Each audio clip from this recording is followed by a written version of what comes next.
നാമം ഈ ശബ്ദം ഉയർത്തി പറയാനുള്ള ആളെന്താ ഞാൻ ആരും കഴിയാവുന്ന ശബ്ദം ഉയർത്തി ഞാൻ സംസാരിക്കാം. ജോണിച്ചേൻ്റെ സാക്ഷ്യം കേട്ടപ്പോൾ താൻ പറയുകയുണ്ടായി.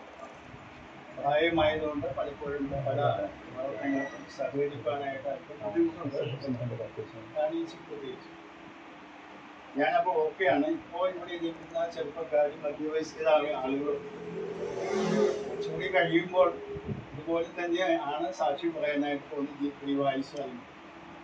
എന്നാൽ എന്തുകൊണ്ടാണ് നമ്മളെ ഇന്ന് ഈ വീട്ടുപാർട്ടയിൽ പ്രാർത്ഥിച്ച രണ്ടുപേരും അല്ലെങ്കിൽ ഈ പ്രാർത്ഥിക്കാൻ വരുന്ന ആൾക്കാരൊക്കെ പകൽക്കാലത്ത് നടന്നതായ ലോകത്തിലും ഓരോ ശുശ്രൂഷകൾ ചെയ്തത് തന്നെയാണ്. എന്നാൽ ഒരു തരത്തിലും പ്രാർത്ഥിക്കാൻ രണ്ടുപേർക്ക് പ്രാർത്ഥിക്കാൻ അവസരമുണ്ട്. ആരും പേരൊന്നും പറഞ്ഞിട്ടില്ല. ഇവിടെയുള്ള യുവ സഹോദരന്മാർക്കോ അല്ലെങ്കിൽ മധ്യവയസ്കർക്കോ പ്രാർത്ഥിക്കാനുള്ള അവസരമെങ്കിലും അവർ ഉപയോഗിക്കും. കാരണം പ്രായമാകുമ്പോൾ നമുക്ക് സാധിക്കുന്നില്ല എന്നുള്ളത് ശരിയാണെങ്കിൽ തന്നെ പ്രായം കുറഞ്ഞവർക്കും ആരോഗ്യമുള്ളവർക്കും പ്രാർത്ഥിക്കാനായിട്ട് കഴിവുള്ളവർ തന്നെയാണ്. അതൊക്കെ പരിശ്രമിച്ചാൽ സാധിക്കുന്നതാണ്. പല രംഗങ്ങളിലും നമ്മൾ വെളിപ്പെട്ട് അത് മനസ്സിലാക്കിയിട്ടുള്ളതാണ്. അപ്പോൾ ഞാൻ പറയാനായിട്ട് ഉദ്ദേശിച്ചത് എൻ്റെ വിഷയം അതൊന്നുമില്ല. ഞാൻ സാന്ദർഭികമായിട്ട് അത് പറഞ്ഞു എന്ന് മാത്രമേ ഉള്ളൂ. അല്പം കൂടി ശ്രദ്ധിച്ചാൽ മിക്കവാറും ഞായറാഴ്ചകളിൽ ഞാൻ ശ്രദ്ധിക്കാറുണ്ട്. പ്രാർത്ഥനകൾക്ക് സ്ഥിരമായിട്ട് പ്രാർത്ഥിക്കുന്ന 1, 2, 3 പേരുണ്ട്. അവരിങ്ങനെ പ്രാർത്ഥിച്ചുകൊണ്ടിരിക്കും. ബാക്കി ആരും അവർ കടന്നു വരുന്ന ഉത്സാഹത്തോടെ എന്നുള്ള നല്ല സന്തോഷകരമായ കാര്യമാണ്. എന്നാൽ അല്പം കൂടി പങ്കാളിത്തം ഉണ്ടാകണം. അതാണ് എല്ലാവർക്കും, കുടുംബത്തിലുള്ളവർക്കായാലും സഭയിലുള്ളവർക്കായാലും വരുന്നവർക്കൊക്കെ സന്തോഷകരമായ കാര്യം എന്ന് ഞാൻ ആദ്യമായിട്ട് ഓർമ്മിപ്പിക്കും. വളരെ ലളിതമായ ഒരു സംഭവത്തിലേക്ക് നിങ്ങൾ ശ്രദ്ധയെത്തിരിക്കാൻ ഞാൻ ആഗ്രഹിക്കുകയാണ്. അത് ലൂക്കോസിന്റെ സുവിശേഷം 7-ാം അധ്യായത്തിലെ നയിൻ പട്ടണത്തിലെ വിധവയുടെ മകനെ ഉയർപ്പിച്ച ആ സംഭവമാണ് ഞാൻ ലഘുവായിട്ട് സംഭവിക്കാനായിട്ട്. വളരെ പരിചിതമാണ്, അത് എല്ലാവർക്കും അറിയാം. ചെറിയ ക്ലാസ്സുകൾ മുതൽ സൺഡേ സ്കൂൾ ക്ലാസ്സുകൾ മുതൽ നമ്മൾ ശ്രദ്ധിക്കുന്ന കാര്യങ്ങളാണ്. എങ്കിൽ കൂടെ അതിൻ്റെ ചില വാക്യങ്ങൾ വായിച്ച് മുമ്പോട്ട് പോകാം എന്ന് ഞാൻ വിചാരിക്കും. അതിൻ്റെ 11 മുതൽ 17 വരെയാണ് ആ കാര്യങ്ങൾ ഉള്ളത്. പിറ്റേന്നാൾ അവൻ നയീൻ എന്ന പട്ടണത്തിലേക്ക് പോകുമ്പോൾ അവൻ്റെ ശിഷ്യന്മാരും വളരെ പുരുഷാരവും കൂടെ പോയി. അവൻ പട്ടണത്തിന്റെ വാതിലിനോട് അടുത്തപ്പോൾ മരിച്ചു പോയ ഒരുത്തനെ പുറത്തു കൊണ്ടുവരും. അവൻ അമ്മയ്ക്ക് ഏകജാതനായ മകൻ, അവളോ വിധവയായി. പട്ടണത്തില് ഒരു വലിയ പുരുഷാരവും അവളോട് കൂടെ ഉണ്ടായി. അവളെ കണ്ടിട്ട് കർത്താവ് മനസ്സലിഞ്ഞ് അവളോട് കരയേണ്ട എന്ന് പറഞ്ഞു. അവൻ അടുത്ത് ചെന്ന് മഞ്ചം തൊട്ടു. ചുമക്കുന്നവൻ നിന്നു. ബാല്യക്കാര എഴുന്നേൽക്ക എന്ന് ഞാൻ നിന്നോട് പറയുന്നു എന്ന് അവൻ പറഞ്ഞു. മരിച്ചവൻ എഴുന്നേറ്റിരുന്നു, സംസാരിക്കുവാൻ തുടങ്ങി. അവൻ അവനെ അമ്മയ്ക്ക് ഏൽപ്പിച്ചു കൊടുത്തു. എല്ലാവർക്കും ഭയം പിടിച്ചു. ഒരു വലിയ പ്രവാചകൻ നമ്മുടെ ഇടയിൽ എഴുന്നേറ്റിരിക്കുന്നു, ദൈവം തന്റെ ജനത്തെ സന്ദർശിച്ചിരിക്കുന്നു എന്ന് പറഞ്ഞു ദൈവത്തെ മഹത്വീകരിച്ചു. അവനെ കുറിച്ചുള്ള ഈ ശ്രുതി യഹൂദ്യയിലൊക്കെയും ചുറ്റുമുള്ള നാടെങ്ങും വരും. ഞാനിത് നിർത്തി വായിക്കാനുള്ള കാരണം, ഞാൻ രക്ഷിക്കപ്പെട്ട സ്ഥാനപ്പെട്ട 15 വർഷങ്ങളായെങ്കിലും ചില നാളുകൾക്ക് മുമ്പ് ഞങ്ങളുടെ കുടുംബ പ്രാർത്ഥന ഞങ്ങൾ നടന്നുകൊണ്ടിരിക്കുമ്പോൾ ഞാൻ ലേവ്യ പുസ്തകം ഞങ്ങൾ ആ സമയത്ത് വായിച്ചുകൊണ്ടിരിക്കുക. ലേവ്യ പുസ്തകം വായിച്ചുകൊണ്ടിരുന്നപ്പോൾ ഒരു വാക്യം എൻ്റെ ശ്രദ്ധയിലേക്ക് കിട്ടും. ഇതുവരെയും ഇത്രയും വർഷങ്ങളായിട്ട് എൻ്റെ ശ്രദ്ധയിൽപ്പെടാത്തൊരു വാക്യം. അപ്പൊ ഞാൻ എൻ്റെ ഭാര്യയ്ക്ക് ഈ വാക്യം ശ്രദ്ധിച്ചു. ഈ വാക്യം ഒരു പ്രത്യേക വാക്യമാണല്ലോ, ഇതിന്റെ ആശയം എന്താ? ഞാൻ പറയും എനിക്കും വലിയ പിടികിട്ടുന്നില്ല. ഞാനത് വല്ലാതെ വിഷമിച്ചു പോയി. കാരണം ഇങ്ങനെ ഒരു വാക്യം അതിന്റെ ആശയം ഒന്നും മനസ്സിലാകുന്നില്ലോ എന്ന്. കാരണം പല ഭാഗങ്ങളും നമ്മൾ വായിക്കുന്നത് ശ്രദ്ധയോടുകൂടിയോ അതിന്റെ അർത്ഥം മനസ്സിലാക്കാൻ വേണ്ടിയോ അങ്ങനെ വായിച്ചു വിടുന്നു എന്ന് മാത്രം. പ്രത്യേകിച്ച് പഴയ നിയമത്തിലെ പല ഭാഗങ്ങളും പിന്നെ അത്ര സുഖകരമായി വായിക്കാൻ പറ്റാത്ത സ്ഥലങ്ങളൊക്കെ ഉണ്ട്. ആവർത്തിച്ച് ഇങ്ങനെ വരുന്ന വാക്ക്. എന്നാൽ ഇവിടെ ഞാനിത് നിർത്തി വായിക്കാൻ കാരണം ഈ ഭാഗം നമ്മൾ ശ്രദ്ധയോടെ വായിക്കണം. അപ്പോഴാണ് അതിന്റെ ആശയങ്ങൾ നമ്മുടെ മനസ്സിലേക്ക് കടന്നു വരുന്നത്. ഇവിടെ ശ്രദ്ധിക്കുക, അവിടെ വായിക്കുന്നത് പിറ്റേന്നാൾ എന്ന് പറഞ്ഞാൽ അതിന്റെ അർത്ഥം എന്താ? അത് തൊട്ട് മുമ്പ് ഒരു സംഭവം നടന്നിട്ടുണ്ട്. അത് അതിന്റെ ആദ്യ ഭാഗത്ത് പറയുന്നുണ്ട് കഫർനഹൂമിലാണ്.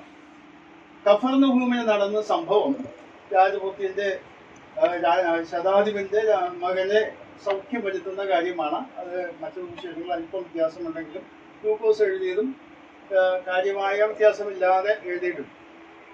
അത് കഫർനഹൂമിലാണ്.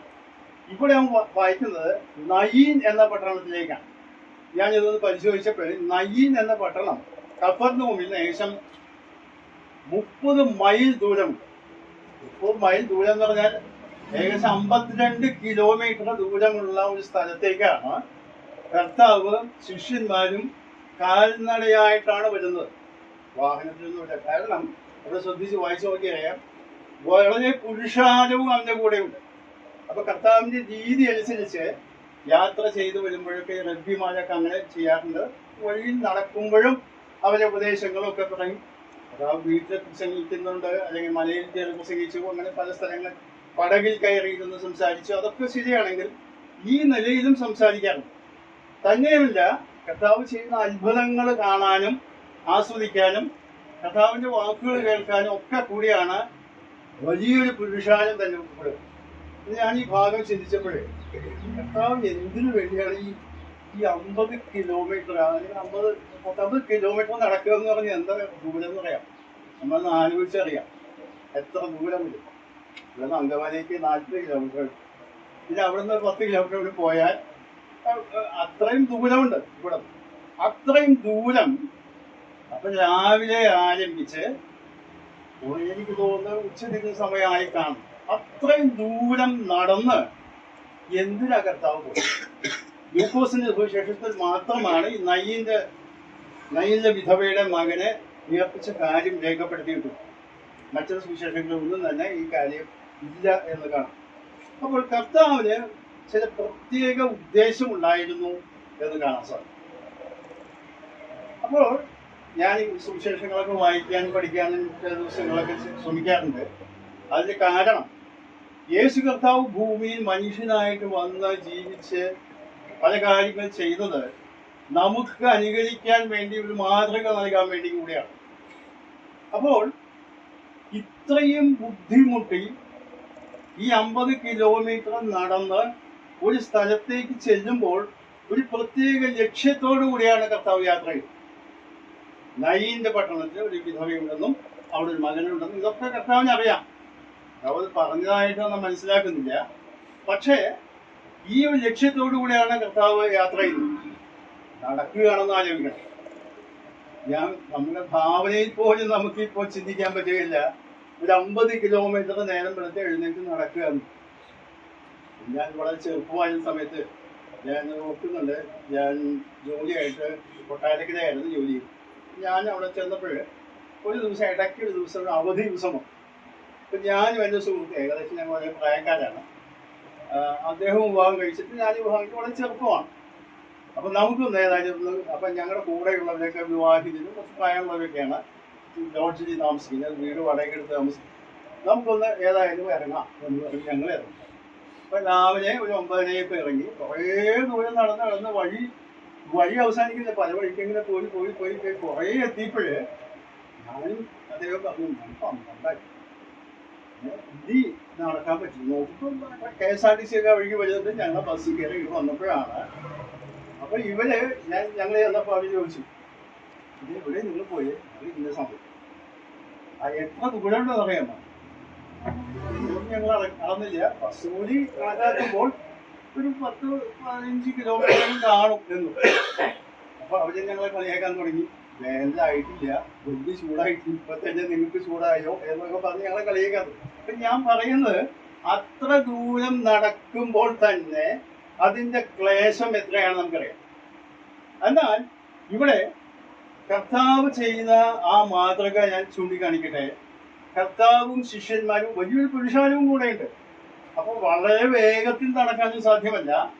ഇത്രയും ദൂരം താണ്ടി ഒരു പ്രത്യേക വ്യക്തിയെ സഹായിക്കാൻ വേണ്ടി കഷ്ടമനുഭവിക്കുന്ന അല്ലെങ്കിൽ ത്യാഗം സഹിക്കുന്ന ഒരു മനോഭാവം നമ്മുടെയൊക്കെ ജീവിതത്തിൽ ഉണ്ടായിരുന്നു.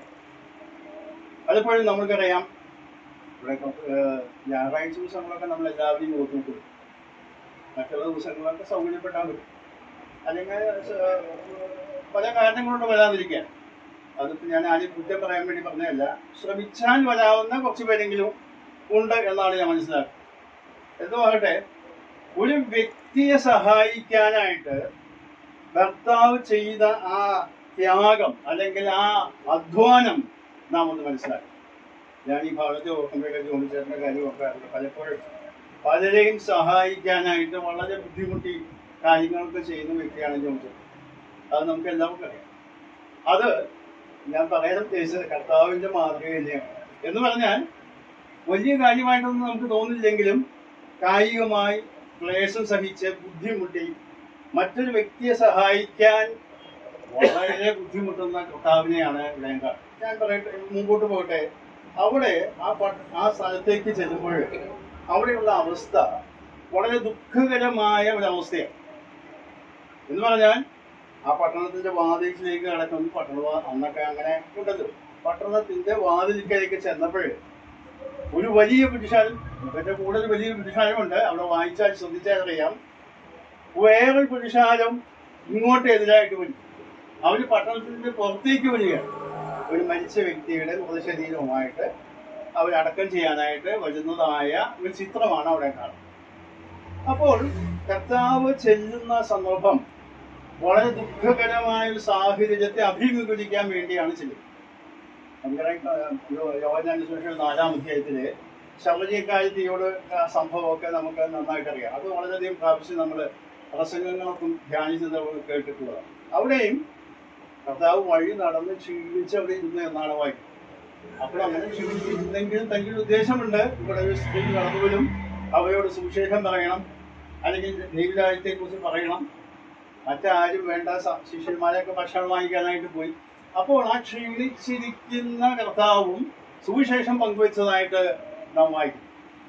അപ്പോൾ കർത്താവിനെ ഒരു വ്യക്തിയെ സഹായിക്കാൻ എന്ത് ത്യാഗവും സഹിക്കാനായിട്ടുള്ള ഒരു മനോഭാവം തൻ്റെ ഐഹിക ജീവിതകാലത്ത് പ്രകടിപ്പിച്ചു. ഇത് നാം ശ്രദ്ധിക്കേണ്ട ഒരു കാര്യം. രണ്ടാമതായിട്ട് ഞാൻ പറയാനായിട്ട് ആഗ്രഹിക്കുന്നത്, ഈ പ്രദേശത്ത് നാം വായിക്കുന്നത് വളരെ ദുഃഖകരമായ സാഹചര്യമാണ്. ദുഃഖകരമായ സാഹചര്യം എന്ന് പറഞ്ഞാൽ ഒരു മകൻ മരിച്ച സ്ത്രീ, ആ സ്ത്രീ വിധവയാണ്, ഏക മകനാണ്. അപ്പോൾ അതിൻ്റെ ആ ഗൗരവം നാം മനസ്സിലാക്കണം. ഇന്ന് കാലത്താണെങ്കിൽ പല രാജ്യങ്ങളും, നമ്മുടെ രാജ്യത്ത് അത്രയധികം സംവിധാനങ്ങളായിട്ടില്ല. പല രാജ്യങ്ങളൊക്കെ സാമൂഹ്യ സുരക്ഷാ പദ്ധതികളും സോഷ്യൽ സെക്യൂരിറ്റി സ്കീംസ്, പലരെയും ഇതുപോലെയുള്ള സാഹചര്യങ്ങൾ സഹായിക്കുന്ന സംവിധാനങ്ങൾ വിദേശ രാജ്യങ്ങൾ പലയിടത്തും. നമ്മുടെ രാജ്യത്ത് അങ്ങനെയുള്ള സംവിധാനങ്ങൾ അത്ര അധികമില്ല. ഇവിടെ ചെറിയ പെൻഷൻ കൊടുക്കുന്നത് തന്നെ വലിയ കൊട്ടിഘോഷിച്ചാണ് സർക്കാർ പറയുന്നത്. നമ്മുടെ കയ്യിൽ നിന്ന് ടാക്സ് പിടിച്ച് ആ പൈസ എടുത്താണ് അവർ സഹായിച്ചത്. നമുക്കറിയാം, ഈ അടുത്ത നാടുകളിൽ കുറച്ച് കൊല്ലങ്ങളായിട്ടുള്ളൂ, ഒരു ചായ കുടിക്കണമെങ്കിൽ അതിന് 5% GST കിട്ടും, നമ്മൾ അറിയാതെ കൊടുക്കുന്നു. അപ്പോൾ തൊട്ടതിനും പിടിച്ചതിനൊക്കെ നമ്മുടെ കയ്യിൽ നിന്ന് പരോക്ഷ നികുതി വാങ്ങിച്ചിട്ടാണ് ഒരു ചെറിയ സഹായമെങ്കിലും പ്രായമുള്ളവർക്ക് കൊടുക്കുന്നു. ഞങ്ങൾ അത് വലിയ നേട്ടമായിട്ടാണ് സർക്കാരുകളൊക്കെ കൊട്ടിഘോഷിക്കുന്നത്. എന്നാൽ അവിടെ ശ്രദ്ധിക്കുക, അവിടെ ഇങ്ങനെ സംവിധാനമൊന്നുമില്ല ഈ രാജ്യത്ത്. അവിടെ വായിക്കുമ്പോൾ മരിച്ചുപോയ ഒരുത്തന്നെ പുറത്തു കൊണ്ടുപോയി. അവൻ അമ്മയ്ക്ക് ഏകജാതനായ അവളോ വിധവയായി. പട്ടണത്തിലെ ഒരു വലിയ പുരുഷാരവും അവളോട് കൂടെ ഉണ്ടായി. ഇവിടെ പുരുഷാരം കൂടെ ഉണ്ടെന്ന് ശരിയാണ്. അവരെ നാം റോമലേഖനം 12-ാം അധ്യായത്തിൽ വായിക്കുന്ന പോലെ സന്തോഷിക്കുന്നവരോട് സന്തോഷിക്കുക, ദുഃഖിക്കുന്നവരോട് ദുഃഖിക്കുക എന്നുള്ള ആശയത്തിൽ അവരോട് സഹതാപം പ്രകടിപ്പിച്ചുകൊണ്ട് സാധാരണ നമ്മളൊക്കെ ചെയ്യുന്ന പോലെ വലിയ പുരുഷാരമുണ്ട്. എന്നാൽ അവർക്കാർക്കും ഈ വ്യക്തിയുടെ ആവശ്യത്തിൽ സഹായിക്കാൻ കഴിയും. എന്നാൽ ആ സഹായിക്കാൻ കഴിവുള്ള കർത്താവാണ് ഇവിടെ കടന്നു വരുന്നത് എന്ന് മനസ്സിലാക്കുക. നാം പലപ്പോഴും നമ്മുടെ പ്രത്യേകമായ സാഹചര്യങ്ങളൊക്കെ കാണുമ്പോൾ ഇവിടെ നാം വായിക്കുന്നത് 11-ാം വാക്യത്തിലെ ആദ്യത്തെ ഭാഗത്ത്, അവളെ കണ്ടിട്ട് കർത്താവ് മനസ്സരിഞ്ഞ് അവളോട്. ഞാൻ ഈ ഭാഗം ചിന്തിച്ചുകൊണ്ടിരുന്നപ്പോൾ സുവിശേഷങ്ങളിൽ പല സ്ഥലങ്ങളിലും യേശു കർത്താവിനെ കുറിച്ച് പറയുന്ന ഒരു വാക്കാണിത്, കർത്താവ് കണ്ടിട്ട് മനസ്സരിഞ്ഞു.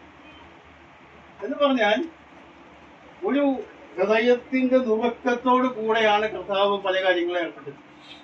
ഞാൻ പല ഭാഗങ്ങളും ശ്രദ്ധിച്ചു നോക്കി. അപ്പൊ അവിടെ പല ഭാഗങ്ങളിലും കാണുന്നത് മത്തായി സുവിശേഷം 9-ാം അധ്യായത്തിന്റെ 36-ാം വാക്യം നമ്മളൊന്ന് വായിച്ചാല് അവിടെ വായിക്കുന്നത് അവൻ സൗഖ്യമാക്കി. അവൻ പുരുഷാരത്തെ ഇടയിലില്ലാത്ത ആടുകളെ പോലെ കുഴഞ്ഞവരും ചിന്നിയവരുമായി കണ്ടിട്ട് അവരെ കുറിച്ച് മനസ്സറിഞ്ഞ് തന്റെ ശിഷ്യന്മാരുടെ കൊയ്ത്ത് വളരുണ്ടായിരുന്നു. അഥവാ ആത്മീകമായ പരാധീനത അല്ലെങ്കിൽ നിസ്സഹായ അവസ്ഥ മനസ്സറിയുന്നവനാണ് നമ്മുടെ കർത്താവ്.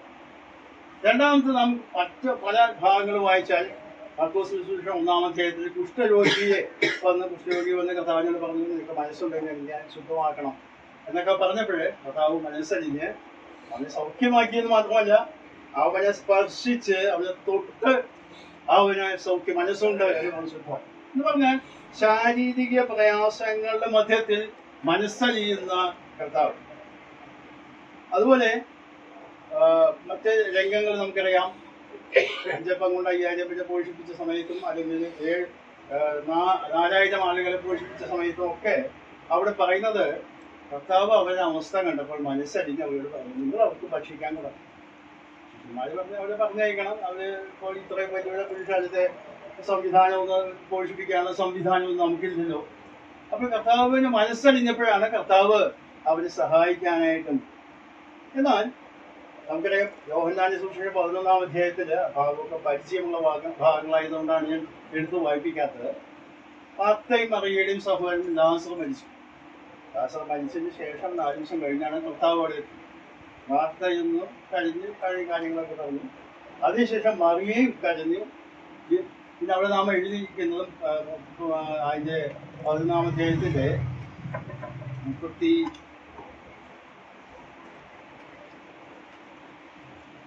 33-ാം വാക്യം മുതൽ 33 മുതൽ 35-ാമത്തെ വാക്യം നമുക്ക് എല്ലാവർക്കും അറിയാം. 33-ാം വാക്യം നോക്കുമ്പോൾ അവൾ കരയുന്നതും അവളോടുകൂടെ വന്ന യഹൂദന്മാർ കരയുന്നതും യേശു കണ്ടിട്ട് ഉള്ളം നൊന്ത് കലങ്ങി. അവനെ വെച്ചത് എവിടെ എന്ന് ചോദിച്ചു. കർത്താവെ വന്ന് കാണുക എന്നവർക്ക് യേശു കണ്ടതിൽ ഈ വാക്യം നമുക്കറിയാം. അല്ലെങ്കിൽ യേശു കരഞ്ഞു. അക്ഷരാർത്ഥത്തിൽ ദുഃഖിക്കുന്നവരെ കണ്ട് മനസ്സ് നൊന്ത് എന്ന് പറഞ്ഞാൽ ഉള്ളം നുറങ്ങി കരയുന്ന ഒരു കർത്താവ്. ഞാൻ ഈ വേദഭാഗം ചിന്തിച്ച് വായിച്ചുകൊണ്ടിരുന്നപ്പോൾ എന്റെ മനസ്സിലേക്ക് കടന്നുപോയി. ഏത് അവസ്ഥയിൽ കൂടെയാണ് മനുഷ്യൻ കടന്നു പോകുന്നതെന്ന് മറ്റു പലർക്കും അറിഞ്ഞുകൂടാ. ഞാൻ കടന്നു പോകുന്ന വിഷയം എന്താണെന്നോ മറ്റുള്ളവർ കടന്നു പോകുന്ന എല്ലാവരോടൊന്നും പറയാറില്ല. പല സാഹചര്യങ്ങളിലും ആർക്കും സഹായിക്കാൻ പറ്റാത്ത സാഹചര്യം ഉണ്ടാകാം. മാനുഷികമായിട്ട് ഒരു പരിഹാരം നിർദ്ദേശിക്കാൻ പറ്റും. നാം ഇന്ന് രാവിലെ കേൾക്കുകയായിരുന്നു ഒരു പ്രത്യേക എക്സാമ്പിള് ജോൺ കുര്യൻ പറഞ്ഞത്. ആർക്കൊരു പരിഹാരം നിർദ്ദേശിക്കാൻ നോക്കിയില്ലാത്ത സാഹചര്യം എന്ത് ചെയ്യും? ഇവിടെ ഇതാ ഒരു മരിച്ച വ്യക്തിയെ ഉയർപ്പിക്കുക എന്ന് പറഞ്ഞാൽ അസാധ്യമായ കാര്യമാണ് മനുഷ്യൻ. അതുകൊണ്ട് അവിടെ അവളുടെ ഒപ്പം ഉണ്ടായിരുന്ന പുരുഷാരത്തിന് ഒപ്പം വരാം, സഹതപിക്കാം, കരയാം എന്നല്ലാതെ അവളുടെ ആവശ്യം നിർവഹിച്ചു കൊടുക്കാനായിട്ട് നോക്കിയില്ല.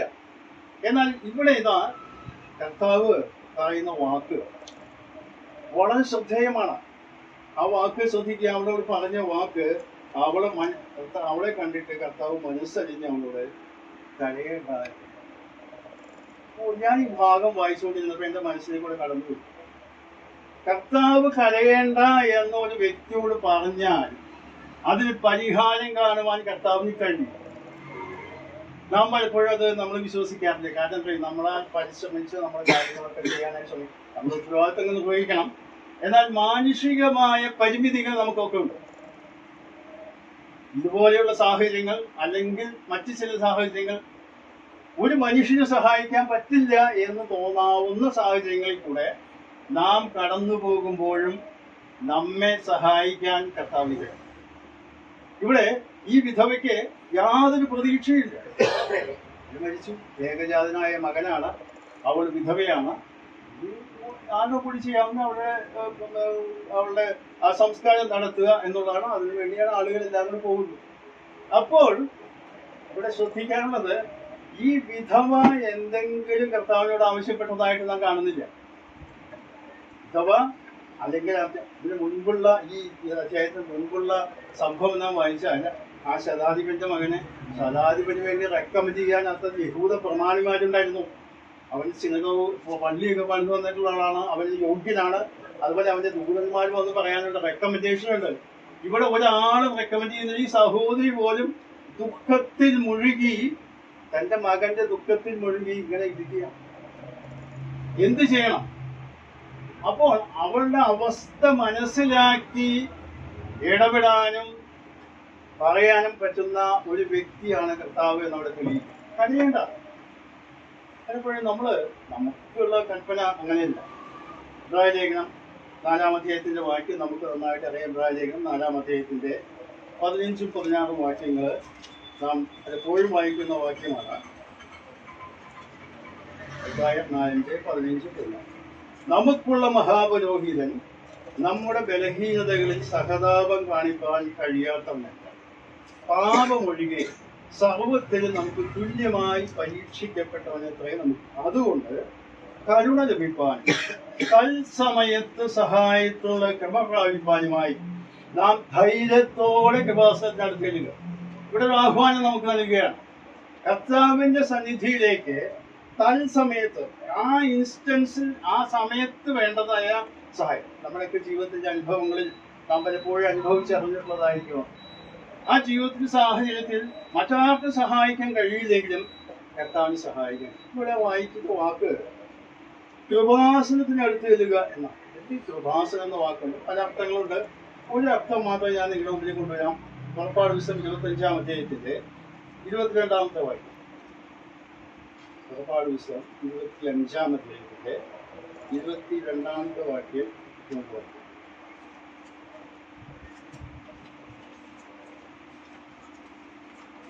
അവിടെ വായിക്കുന്നത് ഇങ്ങനെയാണ്.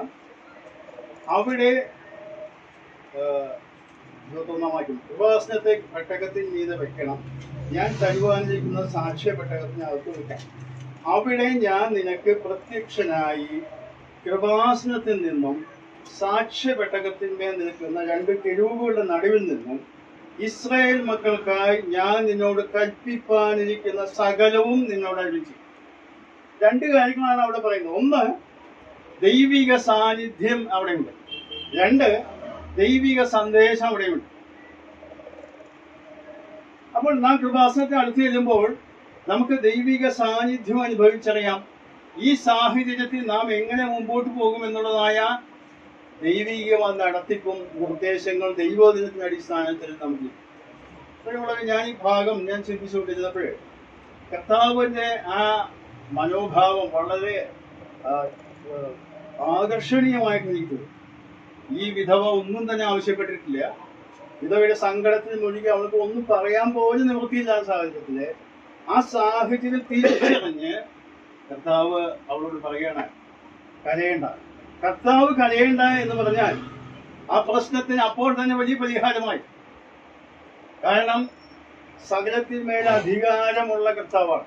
നമുക്കറിയാം, കർത്താവ് മനുഷ്യനായിട്ട് ഭൂമിയിലേക്ക് കടന്നു വന്നപ്പോഴും തന്റെ ദൈവിക പദവികൾ അധികാരങ്ങളൊക്കെ മാറ്റിവെച്ചു എന്നുള്ളത് ശരിയാണെങ്കിൽ കൂടെ മറ്റുള്ളവരെ സഹായിപ്പാൻ വേണ്ടി തന്റെ അധികാരം താൻ ഉപയോഗിച്ചതായിട്ടാണ്. സ്വന്തമായ ആവശ്യങ്ങൾക്ക് അത് ഉപയോഗിച്ചിട്ടില്ല എന്നുള്ളത് ശരിയാണെങ്കിൽ കൂടെ മറ്റുള്ളവരെ സഹായിക്കുവാൻ വേണ്ടി തന്റെ ദൈവിക അധികാരം താൻ പ്രയോഗിച്ചതായിട്ട് ഇവിടെ ഞാൻ കാണും. ഇവിടെ വായിക്കുന്നത് കരയേണ്ട എന്ന്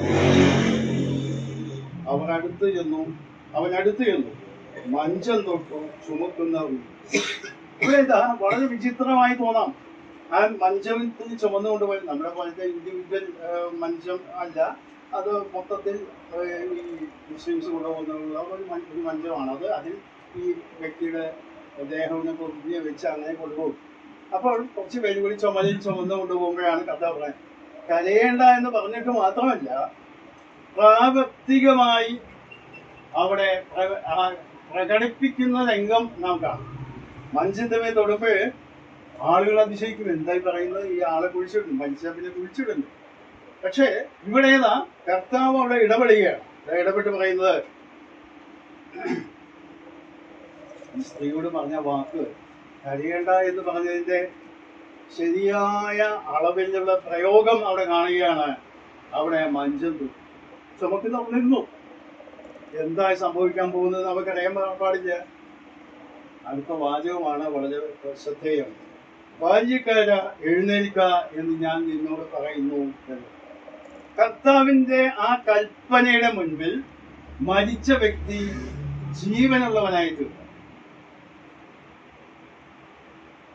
അഥവാ ഞാൻ ഈ ഭാഗം വായിച്ചപ്പോഴേ പഴയ വാക്യങ്ങൾ എന്റെ ശ്രദ്ധയിലേക്ക് കടന്നു. ഈ ഒരു സാഹചര്യം നാം കഥ പോലെ നമ്മൾ വായിച്ചു വിടുന്നതാണ്. നമ്മുടെ വ്യക്തി ജീവിതത്തില്, കുടുംബ ജീവിതത്തിലൊക്കെ ദൈവം ഇതുപോലെ അത്ഭുതകരമായി പ്രവർത്തിക്കുമെന്ന് വിശ്വസിക്കുന്നവരാണോ നാം ആത്മാർത്ഥമായിട്ട്? രണ്ട് വാക്യങ്ങൾ നമ്മുടെ ശ്രദ്ധയിലേക്ക് ഞാൻ കൊണ്ടുവരാം. യെരമ്യാ പ്രവചനം 32:27. യെരമ്യാ പ്രവാചകനോട് ദൈവം പറയുന്ന ഒരു വാക്കാണ് 32:27 വാക്യം. ഞാൻ അപ്പോൾ യഹോവയുടെ അരുളപ്പാട് യെരമ്യാവിനുണ്ടായിരുന്നതാണ്. ഞാൻ സകല ജഡത്തിന്റെയും ദൈവമായ യഹോവയാകുന്നു, എനിക്ക് കഴിയാത്ത വല്ല കാര്യമുണ്ട്. ദൈവം തന്നെ നേരിട്ട് പറയുന്നതാണ്, എനിക്ക് കഴിയാത്ത വല്ല കാര്യം. മോശയോട് അത് കർത്താവ് പറഞ്ഞു, യഹോവയുടെ കൈ ചെറുതായി പോയോ, എനിക്ക് പ്രവർത്തിക്കാൻ കഴിയാത്ത സാഹചര്യമുണ്ടോ എന്ന് ചോദിക്കുന്ന രംഗമുണ്ട്. ഇതേ ചോദ്യം അബ്രഹാമിനോട് ചോദിച്ചതായിട്ട് നമുക്കറിയാം. അബ്രഹാമിന്റെ മക്കളില്ല, പ്രായമായി. ഇസ്മായിൽ ജനിച്ചിട്ടുണ്ട്, എന്നാൽ വാഗ്ദത്ത സന്തതി വരും എന്നുള്ളതായ ആ അറിയിപ്പ് തനിക്ക് ലഭിച്ചപ്പോൾ അത് മുഴുവൻ ഉൾക്കൊള്ളാനായിട്ട് അബ്രഹാമിന് കഴിഞ്ഞില്ല. അപ്പോൾ അബ്രഹാമിനോട് ദൈവം ചോദിക്കുന്ന ഒരു വാക്കും 18-ാമത്തെ 14 വാക്യത്തിന്റെ അവസാന ഭാഗത്ത് നാം അത് കാണുന്നു. 14 വാക്യത്തില് യഹോവയായി കഴിയാത്ത കാര്യമുണ്ടോ? ഒരാണ്ട് കഴിഞ്ഞിട്ട് ഈ സമയമാകുമ്പോൾ ഞാൻ നിന്റെ അടുക്കൽ മടങ്ങി വരും, സാറയ്ക്ക് മകനുണ്ടാകുമെന്നാണ് വിളിച്ചു. അപ്പോൾ പറയുന്നത് ശ്രദ്ധിക്കുക, യഹോവയായി കഴിയാത്ത കാര്യമുണ്ട്. കാര്യമുണ്ട്. 30 വാക്യങ്ങൾ വായിച്ചു നോക്കിയാൽ സാറ ചിരിക്കുന്നതിനുള്ളില് ഈ കാര്യം നടക്കുന്നു ഇതൊക്കെ പറയുന്നുണ്ട്. നമ്മളെ ആശ്വസിപ്പിക്കാൻ വേണ്ടി പറയുകയാണ്. കാരണം പറയാം, സാറ വളരെ പ്രായമായി, അബ്രഹാമും വളരെ പ്രായമായി. തൽക്കാലം ദാസിയുടെ മകനാണെങ്കിലും അബ്രഹാമിന്റെ മകൻ എന്ന് പറയുന്ന ഒരു വ്യക്തി അവിടെ മകനുണ്ടല്ലോ, അതിന്റെ സന്തോഷത്തിൽ ഇരിക്കുകയാണ്. അപ്പോഴാണ് കർത്താവ് ദൈവം പറയുന്നത്, അല്ലല്ല, നിന്റെ ഭാര്യ സാറായി തന്നെ പ്രസവിക്കും എന്ന് പറഞ്ഞുകൊണ്ട് പറയുമ്പോൾ ചോദിക്കുന്നതാണ് യഹോവയാൽ കഴിയാത്ത വലിയ കാര്യം. ദൈവം തന്നെ നേരിട്ട് പറയുന്നതാണ്, ദൈവം തന്നെ വെളിപ്പെടുത്തുന്ന വാക്യം. ഞാൻ ഈ ഭാഗം വായിച്ചപ്പോഴേ ഞാൻ പലപ്പോഴും ഇതൊക്കെ നമ്മൾ വായിക്കുന്നവരാണ്. നമ്മുടെ നിത്യജീവിതത്തിന്റെ അനുഭവങ്ങളിൽ ഇത് യഥാർത്ഥമായി 100% നാം വിശ്വസിക്കുന്നില്ല. പ്രസംഗങ്ങളൊക്കെ നടത്താം, വ്യാഖ്യാനിക്കാം, വിശദീകരിക്കാം, ധ്യാനചിന്തകളൊക്കെ പറയാം. പക്ഷേ നിത്യജീവിതത്തിന്റെ അനുഭവങ്ങളിൽ ദൈവം ഈ നിലയിൽ എന്നെ സഹായിക്കും, എന്നെ അത്ഭുതങ്ങൾ സംഭവിപ്പിക്കും. ഞാൻ പറഞ്ഞ അത്ഭുത രോഗശാന്തിയുടെ കാര്യമല്ല ഞാനീ പറയും. ദൈവത്തിന് പ്രവർത്തിക്കാൻ കഴിയാത്ത ഒരു സാഹചര്യവുമില്ല എന്ന് വിശ്വസിക്കാൻ പൂർണ്ണമായി നമുക്ക് കഴിയും. ഇവിടെ ഈ സ്ത്രീ ആ വിധവയുടെ അടുക്കിലേക്ക് നമുക്ക് മടങ്ങി വരാം. വിധവയ്ക്ക് യാതൊരു പ്രതീക്ഷയില്ല അങ്ങനെ. പക്ഷേ ആ വിധവയോട് കരയണ്ട എന്ന് എന്നിട്ട് പറയാണ്, ബാല്യക്കാര എഴുന്നേൽക്ക എന്ന് ഞാൻ നിന്നോട് പറയുന്നു എന്ന്. മരിച്ചവൻ എഴുന്നേറ്റിരുന്നു സംസാരിക്കുവാൻ തുടങ്ങി. അതൊരു വലിയ അത്ഭുതമാണ്. ഈ മരിച്ച വ്യക്തിയെ ജീവിപ്പിക്കുവാൻ വേണ്ടിയാണ് കഫർന്നഹൂമിൽ നിന്ന് ഈ 52 കിലോമീറ്റർ നടന്ന് യേശു കർത്താവ് കടന്നു വന്നത്. നോക്കുക, വലിയൊരു കാര്യമാണത്. കാരണം മരിച്ച ഒരു വ്യക്തിയെ ജീവിപ്പിക്കേണ്ട ആവശ്യമുണ്ട്. നയീൻ പട്ടണത്തിൽ ഇവിടെ വന്നിട്ട് അവിടെ പറയുന്നതാണ്, മരിച്ചവൻ എഴുന്നേറ്റിരുന്നു സംസാരിക്കാൻ തുടങ്ങി. ഞാൻ ഈ ഭാഗത്തോട് ബന്ധപ്പെട്ട ഒരു കാര്യം കൂടെ പറയട്ടെ. മരിച്ചവർക്ക് ജീവൻ ലഭിച്ചാൽ അതിന്റെ ആദ്യത്തെ ലക്ഷണം അവർ സംസാരിക്കാൻ തുടങ്ങും. അവർക്ക് സിനിമകളുടെ കാര്യം പറഞ്ഞാൽ അവർക്ക് ഭക്ഷിക്കാൻ കൊടുക്കുന്നതെന്നൊക്കെ പറയുന്ന ആ രംഗമുണ്ട്. ഞാൻ ഇതൊരു ആത്മീയ അർത്ഥത്തിലേക്ക് ഒന്ന് മാറ്റാനായിട്ട് ആഗ്രഹിക്കുകയാണ്. നമുക്ക് എത്ര പേർക്ക് ഇതുപോലെ ദൈവസന്നിധി ഒന്ന് വായ തുറന്ന് സ്തോത്രം ചെയ്യാനും ദൈവത്തെ സ്തുതിക്കാനും ദൈവം നൽകിയ കൃപയ്ക്കനുസരിച്ച് കാര്യങ്ങൾ ചെയ്യാനും കഴിയുന്നുണ്ട്? രക്ഷിക്കപ്പെട്ടവർ സാക്ഷ്യം പറഞ്ഞു, ദാനപ്പെടാൻ സാക്ഷ്യം പറഞ്ഞു. ഇത് ചിലപ്പോൾ ചിലർക്ക് ഡിസംബർ 31 തീയതി ഒരു സാക്ഷ്യം പറയും, അല്ലെങ്കിൽ വീട്ടു പ്രാർത്ഥന നടക്കുമ്പോൾ ഒരു സാക്ഷ്യം പറയും. എന്നല്ലാതെ പിന്നെ വീട്ടിൽ വല്ല പ്രത്യേക സംഭവങ്ങൾ ഉണ്ടാകുമ്പോൾ സാക്ഷ്യം പറയും. പ്രത്യേകിച്ച് വിവാഹം കഴിഞ്ഞാൽ, അല്ലെങ്കിൽ വീട്ടിൽ മരണം നടന്ന സമയത്തേക്ക് വന്ന ആ ഒരു വൈകാരിക തലത്തിലുള്ളത് ഇതല്ല ഇവിടെ പറയും. ജീവൻ ലഭിച്ചതിന്റെ തെളിവായി സംസാരിക്കാനായിട്ട് നമുക്ക് കഴിയുന്നു. സംസാരിക്കാൻ കഴിയുന്നില്ലെങ്കിൽ അവന് ജീവന്റെ തുടിപ്പില്ല. നാം യോഹന്നാന്റെ സുവിശേഷം 10-ാം അധ്യായത്തില് വായിക്കുന്നുണ്ട്, ഇന്ന് കാലത്തും നാം ആ ഭാഗം വായിക്കുകയുണ്ടായി. എടുത്തിട്ട വാക്യം, ആ വാക്യം ഇങ്ങനെയാണ്. യോഹന്നാന്റെ സുവിശേഷം 10-ാം അധ്യായത്തിന്റെ 10-ാം ഭാഗം. മോഷ്ടിപ്പാനും അറപ്പാനും മുടിപ്പാനും അല്ലാതെ കള്ളം വരുന്നില്ല, അതാണ് അദ്ദേഹം പറഞ്ഞത്.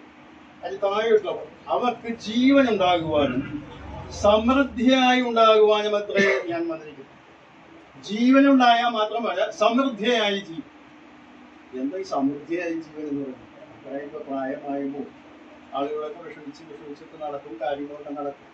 എന്നാൽ ഒരു 25 വയസ്സോ അല്ലെങ്കിൽ 20 വയസ്സുള്ള യുവാവ് എന്ത് കാര്യം ചെയ്യാൻ, കളിക്കാനായാലും ചാടാനായും എന്ത് പരിപാടി ചെയ്യാനായിട്ട് അവന്റെ ശരീരത്തിന്റെ ഊർജ്ജസ്വലത അവിടെയുണ്ട്. അപ്പോൾ സമൃദ്ധമായ ജീവൻ എന്ന് പറഞ്ഞാൽ പ്രകടമായ രീതിയിൽ വെളിപ്പെടുന്നതാണ് ഈ സമൃദ്ധമായ ജീവൻ. അപ്പോൾ ജീവൻ ലഭിച്ചതായ നാം, യേശു കർത്താവ് എന്ന് പറഞ്ഞ ജീവൻ നൽകി നമ്മെ സ്വർഗത്തിലേക്ക് കൊണ്ടുപോവുക എന്ന മാത്രം അല്ല നമ്മുടെ ലക്ഷ്യം, കർത്താവിന്റെ ലക്ഷ്യം. നാം ജീവനുള്ളവരായി, സമൃദ്ധമായ ജീവനുള്ളവരായി വെളിപ്പെടണം ജീവിതത്തിന്റെ എല്ലാ മേഖലകളിലും.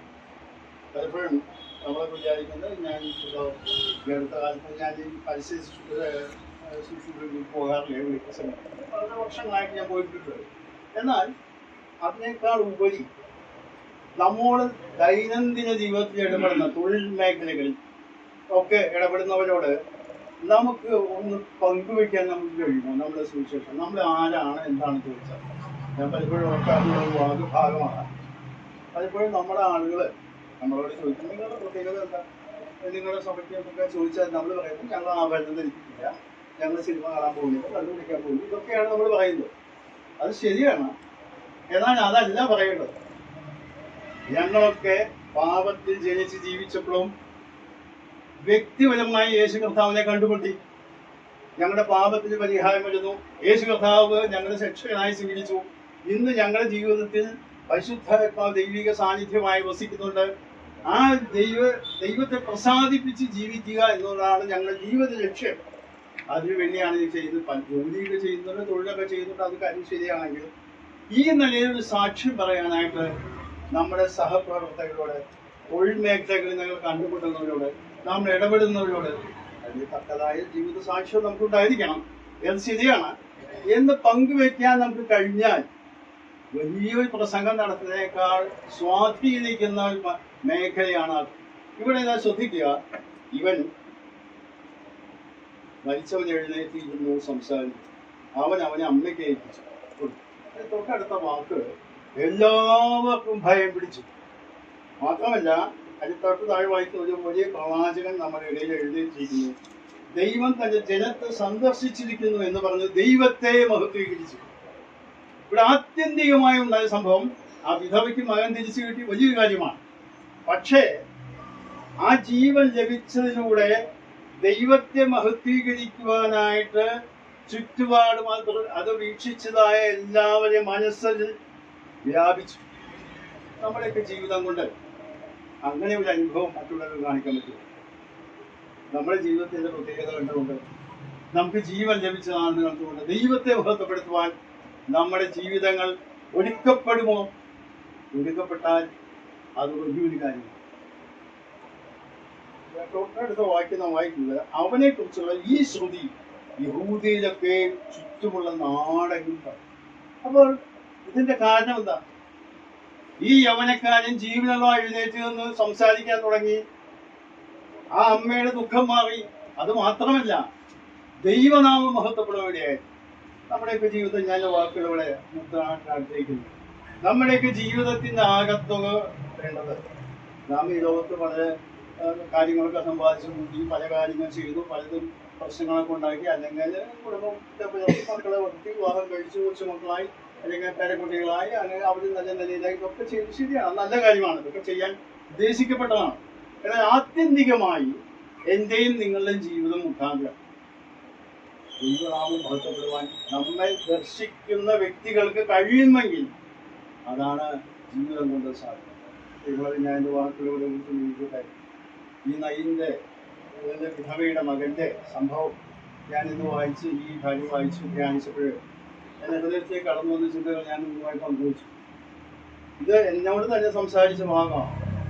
നമ്മുടെ ജീവിതങ്ങളെ കൂടുതൽ ദൈവത്തിന് മഹത്വം വരുത്തുന്ന ജീവിതങ്ങളായി രൂപാന്തരപ്പെടണം. നമ്മുടെ ജീവിതത്തിൽ നമുക്ക് ജീവൻ ലഭിച്ചത് സമൃദ്ധമായ ജീവനാണ്. സംസാരിക്കുവാൻ നമുക്ക് കഴിയണം, കർത്താവിന് സാക്ഷിയായി നിൽപ്പാനായിട്ട് നമുക്ക് കഴിയും. ഈ നിലയിൽ നമ്മുടെ ജീവിതങ്ങളെ ക്രമീകരിച്ച് മുമ്പോട്ട് പോകുവാൻ ദൈവത്തിന്റെ ആത്മാവ് നമ്മെ സഹായിക്കട്ടെ, എന്നെയും സഹായിക്കട്ടെ എന്ന് പറഞ്ഞുകൊണ്ട് എൻ്റെ വാക്കുകളിൽ ദൈവനാമം